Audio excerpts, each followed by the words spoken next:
Previously, I made a video for race sim rigs that nobody watched. Now it is time to reveal the race sim that I bought for Gran Turismo 7.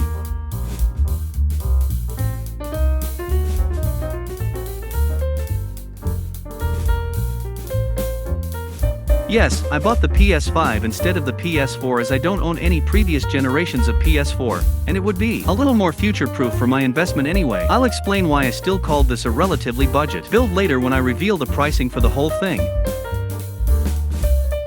The wheel I have chosen is ThrustMaster's T248, which is a newer and more of a beginner's wheel.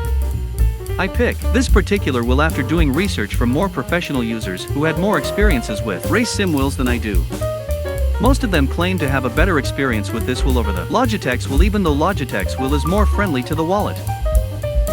I decided to give this ThrustMaster a try.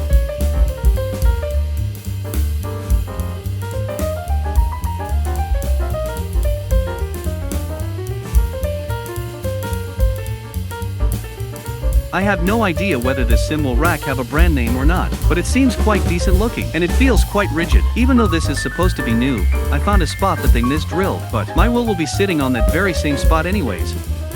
I guess it is fine.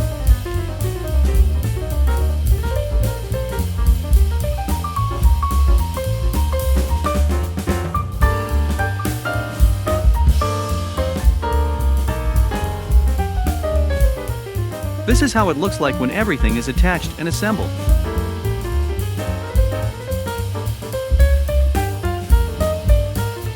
So this is all from the 3 boxes that I bought, and why would I even call this a budget build?